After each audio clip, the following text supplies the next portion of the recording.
Gold hub తాకట్టులో ఉన్న బంగారాన్ని విడిపించి కొనబడును. అదే రోజు ఆన్లైన్ ధరకు కొని డబ్బులు ఇవ్వబడును. అన్నా ఏం ఇంత నీరసంగా కూర్చోన్నావు? నీరసంగా కూర్చోలేదు సార్. ఉన్నాగా నా భూములు పట్టా అవుతలేదు, డిసిజన్ చేస్తలేరు భూమికి. ఈ కేసీఆర్ సార్ ఉన్నప్పుడు కేసీఆర్ సార్ కూడా చెప్పినట్లే చూపించిండు. రేవంత్ రెడ్డి సార్ వచ్చిండు, ఇవి కూడా చేస్తాడు. ఇంతవరకు ఏం చేస్తలేరు. ఇప్పుడు ప్రభుత్వం ఆఫీస్ అవుతలేదు బాబు, తీస్తలేరు. మేమేం చేయాలి అని ఆపసిస్తారు.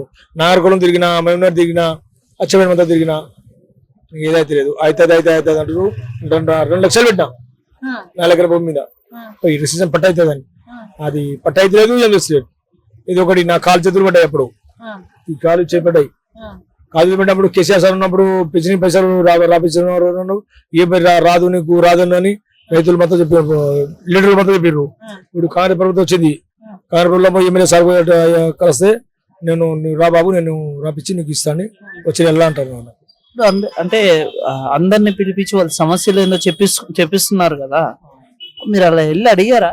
అడిగాను సార్, అచ్చబడి పోయినా అంటే అది ఆధార్ కార్డు డిసిజన్ చెప్పించుకొని మంచిగా నేను పంపిస్తాను. న్యాయం జరుగుతుంది అనుకుంటున్నారా ఈ ప్రభుత్వంలో? న్యాయం జరుగుతుంది సార్. ఈ ప్రభుత్వమే ఫ్రీ బస్ అని పెట్టింది కదా, ఈ ప్రభుత్వమే ఫ్రీ బస్ అని పెట్టింది. దానివల్ల ఆటోలు చాలా తక్కువ నడుస్తున్నాయి అని అంటున్నారు. ఏమంటారు సార్? ఇప్పుడు ఒక దగ్గర కూర్చొని నిలబడి మాట్లాడేటోడు మాట్లాడుతున్నారు. ఏమో కడుపు గీడనాడ ఏడన్నా కొడదాం, పైసా కొడదాం, సంపాదించుకొని పోదామని సంపాదకులు ఓల మీద ఊపర్ మీద కొడుతూనే ఉంటారు. ఇంకా బస్ పీరియడ్ అంటే అందరికి పీరియడ్ ఉంటే అందరికి పీరియడ్స్తుండు. ఇంకా మనకు ఆటోలోకే పీరియం చేయలేరు. మనకు అందరికి రీచుడు. ఇంకా సార్ ఇప్పుడు కూడా ఆటోలో కదా మీ బస్సు పీరిచ్చిన కదా బాబు, బస్సు పీరిస్తే మీకు వచ్చేయాలా, మీకు కార్పొరేట్ మాఫీ చేస్తా, ఊరు వచ్చి బతుకుర్రి. లిక్కర్ కేసులో కవిత గారు మొన్న అరెస్ట్ అయ్యారు. కరెక్టే అంటారు? అసలు అరెస్ట్ చేయడం కరెక్టే అంటే అది అరెస్ట్ చేసిన క్రెడిట్, అది అరెస్ట్ చేసిన క్రెడిట్. అది వాళ్ళు ఇంకా ముగ్గురు ఉన్నారు సార్, ముగ్గురు అరెస్ట్ చేసేయాలి. ముగ్గురు ఎవరెవరు? ఇది కేటీఆర్ గారు ఒకటి ఉంటాడు, ఇది మన హరీష్ రావు ఒకటి ఉంటాడు. ఇక కేసీఆర్ అంటే ఇక కేసీఆర్ వయసు తగ్గింది, ఇంకా వాడు రాడు. కానీ ఇక ముగ్గురు వీళ్ళు ఉన్నారు. కేటీఆర్ గారు అరెస్ట్ అవుతారు, కేటీఆర్ అరెస్ట్ అవుతాడు, హరీష్ రావు ఇద్దరు ఉంటారు. వాళ్ళు బయటకు వచ్చే అవకాశాలు ఏమైనా ఉన్నాయా అసలు? మన ఏమో బెయిల్ దొరికింది అన్నారు కైతాకు. బెయిల్ దొరకలేదు మన ఇంత అని ఇంకా వాళ్ళు అంటారు. మేము ఇంకా అయినా మాకు ఈ టీఆర్ఎస్ పార్టీ అంటే మాకు మేము ఇప్పుడు ఓటు పెట్టాం. ఇప్పుడు అట్లా చేయబోదు మాది. ఇంకా కాంగ్రెస్ 10 ఏళ్ళు చేసిన కదా వాళ్ళు. 10 ఏళ్ళ మా కాంగ్రెస్ చేయదు. కానీ టీఆర్ఎస్ పార్టీ బీజేపీ పార్టీ అంటే మాకు లేదు, వద్దంట అనవసరం. అది మరి అంత వ్యతిరేకత ఎందుకు వచ్చింది అంటారు టీఆర్ఎస్ మీద? మాకు ఎంత దగ్గర మేము వద్దు, అది పార్టీకి వద్దు మాకు. ఏదైనా మేము 10 ఏళ్ల దాకా ఉండని వాళ్ళు గెలిచిన చెప్పడం మా ఎమ్మెల్యే చేసుడు, కేసీఆర్ కూడా చేసిండు కదా, పని చేసిండు కదా. వాళ్ళు చేసిన వాళ్ళు తిన్నారు. మాకు ఈ పైసలు ఏంటి, మా కార్ లోన్ ఏంటి, మాకు లోన్ కావాలి, మాకు రైతుల బంధు పైసలు కావాలి, మాకు లేదు. ఆటో వాళ్ళందరూ, ఆటో డ్రైవర్లు అందరూ చాలా వ్యతిరేకంగా ఉన్నారు కదా కాంగ్రెస్ ప్రభుత్వం ఫ్రీ బస్ పెట్టారని. కానీ మీరు ఇంత పాజిటివ్ మాట్లాడుతున్నారే? ఎందుకంటే వాళ్ళకు సంపాదించే చేత కాదు అనుకోసారి మాట్లాడుతుర్రు. కూర్చొని ఈడేట మాట్లాడతాం, ఆడ ఓటలో పోయి తింటాం, ఈడ ఓటలో పోయి తింటాం, ఇంటికాడ పోతాం, పైసలు చేయలేని ఆడమంచడు. అది సంపాదించుకోడు. ఇప్పుడు సమస్య అయితే లేదు ఆటో వాళ్ళకి, ఆటోలో సమస్య లేదు. ఇప్పుడు సమస్య లేదు. పీరియస్ బస్ మంచి నడుస్తుంది, ఆటోల మీద కూర్చున్నట్టు నడుస్తున్నారు. పీరియస్ బస్ నడుస్తుంది కదా, ఎట్లా పీరియస్ బస్ పోదామని నేను అలా కూర్చున్నారు అని అంటారు. ఆటోలు కూడా నడుస్తున్నాయి బాగానే. ఇప్పుడు ఇక్కడ కూర్చొని సార్ ఆటో ఉంటే ఆటో వస్తారు, లేకపోతే ముంగల పోదాం, ముంగల ఆడతారు, ఇంకా ముంగల పోదాం, ఇంకా ముంగల ఆడతారు. ఈయన కూర్చొని మీటింగ్ పెడితే మనం పైసలు వస్తాయి. చాలా మంది అసలు రేవంత్ రెడ్డి గారు తప్పు చేశారు, ఆ ప్రభుత్వం తప్పు చేసి ఫ్రీ బస్ సార్. వాడు తప్పు ఏం చేయలే, ఏది అన్నో సరే తప్పు లేదు వానికి. ఇంకా వాడు సార్ ఇంకా ముంగల వస్తాడు. ఇంకోసారి వాళ్ళు రోజుకి ఆటో మీద ఎంత సంపాదిస్తున్నారు మీరు? పెట్రోల్ ఖర్చులు పోగా నేను నా కాడికి ఉంటాను సార్. నా కాడికి మార్కెట్ ఉంది, నేను ఒక గంట సేపు నడిపిస్తా. ఇక్కడ గంట సేపు 500, 600 తీసుకుంటా. ఇంక 3కి 4కి మార్కెట్ ఉంటుంది, ఆకుల మార్కెట్, కూరగాయల మార్కెట్ పోతా. ఇంకా అమ్ముకొని నైట్ ఇంటికి వెళ్ళిపోతా. అంటే సరే, మీకు ఏ ప్రాబ్లం ఉన్నా హ్యాపీ జరగాలని కోరుకుంటున్నాము. సరే జరుగుతుంది అని అంటున్నారు కాబట్టి జరిగితే మేము కూడా హ్యాపీ. సరేనా? ఇది ఏమీ లేదు నాకంటే ఇది నాకు ఇష్టమైనది అంటే ఈ పిచ్చిని పైసలు రాకుండా బాధ లేదా అని భూమి కొద్ది రక్షించగా అయితే నా పేరు మీద అయితే సరే. ఇంకా సార్ ఏమంటాడు, ఇంకా ధరనే తీయలే బాబు, ఇంకా తీసుకున్న తర్వాత ఇప్పిస్తాను, ఇంకా తీసుకోవాలి. ప్రాబ్లమ్స్ అన్నీ క్లియర్ అవ్వాలని కోరుకుంటున్నాం మేము. Thank you so much sir. Thank you. Hi అన్న, హాయ్, ఎక్కడి నుంచి? మాది డోర్నకల్ అండి. ప్రస్తుతం ఉన్న కాంగ్రెస్ ప్రభుత్వం ఎలా ఉంది? వర్కింగ్ అయితే ఏం అవ్వట్లేదు. ఐటీ అయితే ఏం లేదు ఇంతవరకు. డెవలప్మెంట్ అయితే ఇంకా స్టార్ట్ చేయలేదు. ఫ్యూచర్ లో ఏమైనా చేసే అవకాశం ఏమైనా ఉందేమో. అంటే బిఆర్ఎస్ మొన్న కవిత గారు అరెస్ట్ అయ్యారు కదా, అది ఎంతవరకు కరెక్ట్ అంటారు? అది ఇక వాళ్ళ ప్రాబ్లం అండి, దానికి మనం ఏం చేయలేము. మా లోపల ఏం జరిగిందో ఏందో ఎవరికి తెలియదు. అది దాని గురించి మనకు సంబంధం లేదు. దాని గురించి మనం మాట్లాడాలి. మనం సంబంధం లేదని అంటే మన డబ్బులే కదా వాళ్ళ తినేశారు, దాని వల్లే కదా కరప్షన్ అనేది జరిగింది. కరప్షన్ అంటే అది నీకు నాకు అనేది ఇంకేం తెలియదు అండి. అది మొత్తం పూర్తిగా ఏముంది ఏందనేది ఇంకేం తెలియదు దాన్ని. సో ఇంతకుముందు ఏంది అరెస్ట్, దానికి ఇంతకుముందు అరెస్ట్ చేయమని చెప్పేసి అని మళ్ళీ అరెస్ట్ చేశారు. సో అక్కడ ఏందనేది ఇంకా మనకు క్లారిటీగా తెలియదు. కరెక్ట్ అరెస్ట్ చేయడం అసలు ఫస్ట్ ఆఫ్ ఆల్ కరెక్ట్ అనేది కాదండి. అరెస్ట్ చేయడం అయితే కరెక్ట్ కాదంటున్నారు. అంటే ఎలా చూస్తారు ఈ సిచ్యువేషన్ ని? కాంగ్రెస్ ఏమన్నా క్యాచ్ చేసుకునే అవకాశం ఉంటుంది కాంగ్రెస్ ఈ సిచ్యువేషన్. బీజేపీ చేపించింది అంటున్నారు. అది రాజకీయాల కోసం అయితే చూసుకోనికి లేదు. దాన్ని అక్కడ వాళ్ళే చూడాలి. అది ఏమైంది అనేది ఈడీ చూసుకుంటది అండి. అది సంబంధం లేదు దానికి. ఎలాంటి ప్రూఫ్స్ గానీ లేకపోతే ఏం లేకుండా ఈడీ అనవసరంగా అరెస్ట్ చేసింది అనుకుంటున్నారా? ప్రూఫ్స్ లేకుండా అయితే ఈడీ అయితే కూడా అంత స్టెప్ తీసుకోదు. ఉండొచ్చు ఏమన్నా ఉంటే. అప్పుడు అరెస్ట్ కరెక్టే కదా? అరెస్ట్ కరెక్టే అంటే దానికి మొన్న లాస్ట్ టైం కవితని అరెస్ట్ చేసినప్పుడు ఏమన్నారు? సో దానికి అరెస్ట్ చేయమని చెప్పారు, కానీ మళ్ళీ అరెస్ట్ చేశారు. అదేందనేది మొన్న కవితని అరెస్ట్ చేసే ముందు కూడా మన ఎవరైతే ఉన్నారో వాళ్ళని లోపలికి అలౌ చేయలే. లాయర్ కవిత తరఫున లాయర్ వాళ్ళని లోపలికి అయితే అలౌ చేయలేదు. అంటే ఒక ఈడీ రైట్ జరిగేటప్పుడు ఎవరిని అలౌ చేయనిరు, అది రూల్ యాక్చువల్ గా చెప్పాలంటే. అలాంటప్పుడు ఎలా అలౌ చేస్తారు? జారీ చేయలే కదా కవితకి. ముందస్తు నోటీస్ జారీ చేయాలి కదా. ఏం నోటీస్ జారీ చేయకుండా అప్పటికప్పుడు వచ్చి తీసుకెళ్ళడం అనేది కరెక్ట్ కాదు కదా.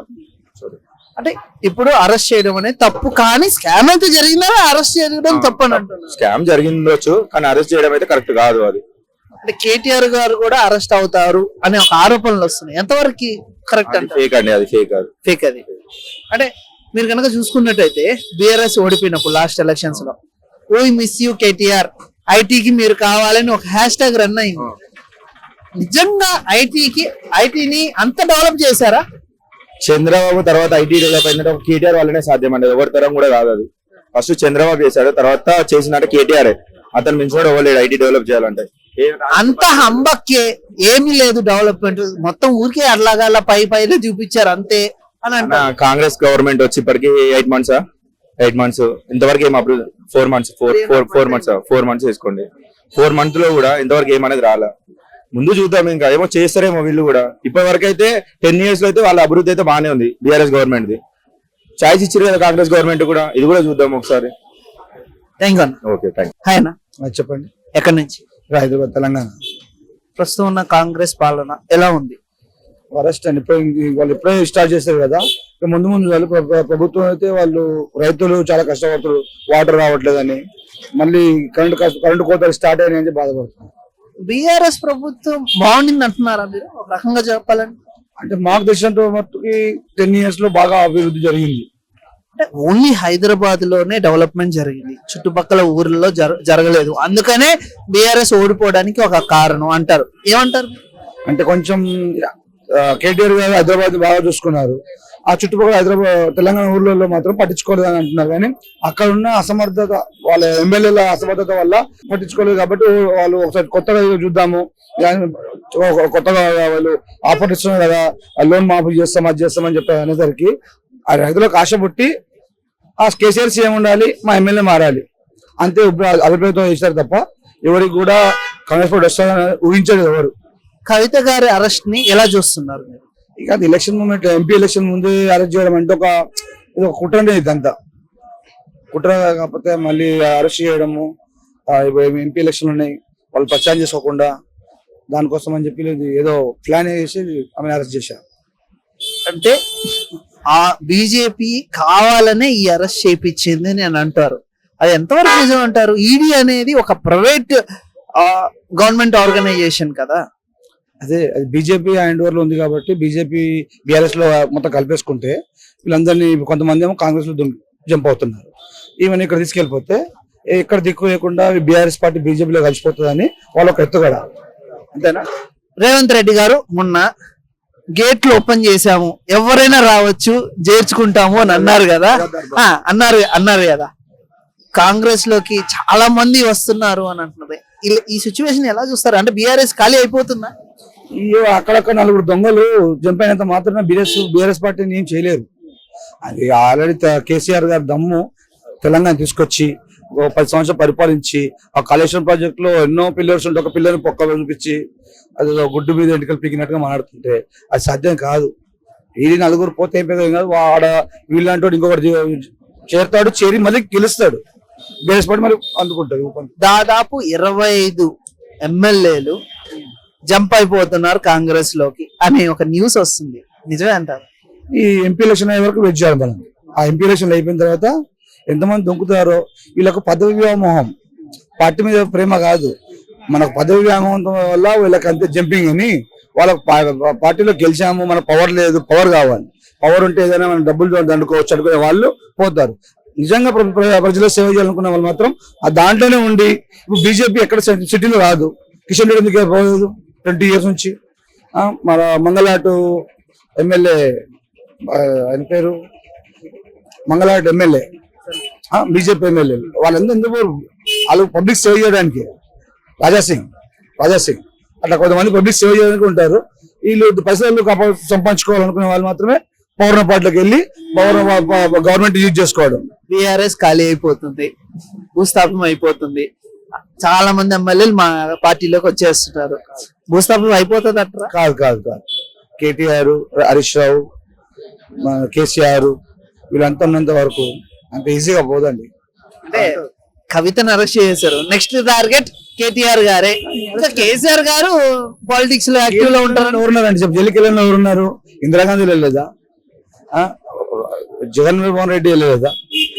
మన చంద్రబాబు వెళ్ళలేదా? మళ్ళీ బయట రాలేదా? ప్రచారం చేసుకోవట్లేదా? మళ్ళీ కాన్సన్ట్రేట్ చేసి పోటీ చేయట్లేదా? ఎవరైనా పోవడము రావడం అంతా వీళ్ళ పౌరుల చేతిలో పని. రావడం పోవడం అంటే అసలు స్కామే చేయలేదంటారు కవిత గారు. ఎవరు చేయలేదు స్కామ్? ఎవరు చేయలేదు స్కామ్? ఏ ప్రభుత్వం చేయలేదు.